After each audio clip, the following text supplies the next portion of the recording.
Cette revue annuelle organisée par le ministère de l'Action sociale, de la solidarité et des affaires humanitaires et le Fonds des Nations unies pour l'enfance a pour but de faire le point sur le travail de l'UNICEF en réponse à la crise humanitaire à l'est du Tchad. Une assise ouverte par le ministre de la Santé publique, intérimaire de celle de l'Action sociale. Dans son mot de bienvenue, le représentant de l'UNICEF au Tchad, Dr Marcel Ouattara, a expliqué les objectifs de cette revue et les sujets qui seront abordés lors de cette rencontre.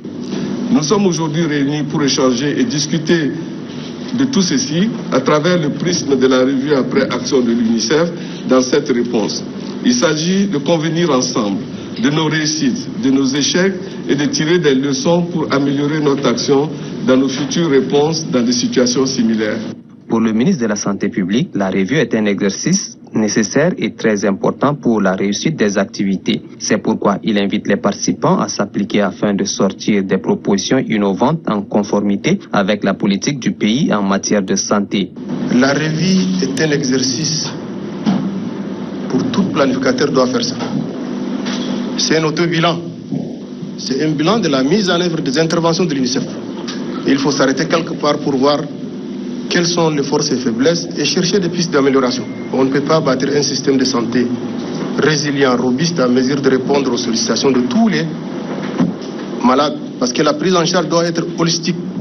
Pas seulement les réfugiés, mais les retournés, les déplacés, mais les autochtones également.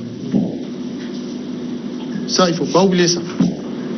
Pour réussir, il faut une intervention coordonnée, bien planifiée, harmonisée mais alignée sur le plan national de développement sanitaire. Les travaux de l'atelier étaient axés sur deux thématiques. La première a permis aux participants de s'imprégner des réalités de l'UNICEF sur le terrain depuis avril 2023. Des activités qui se résument pour l'essentiel aux mesures d'urgence uniquement en rapport avec les ressources limitées et le plan de travail annuel de l'UNICEF. Ce qui a conduit à la présentation du deuxième exposé dont le but est de faire un plaidoyer pour la réponse à la crise nutritionnelle. Selon les données statistiques, le niveau de la malnutrition que subissent les enfants dans les camps des réfugiés est alarmant. C'est pourquoi il est très urgent de mobiliser les moyens pour sauver les enfants malnutris afin que cette situation ne tourne pas au drame. Des exposés qui ont suscité plusieurs questions et contributions de la part des participants préoccupés par un changement de paradigme afin d'adopter une approche plus communautaire et la prise en compte de la souffrance de nos autochtones devenus eux aussi victimes indirectes de cette crise.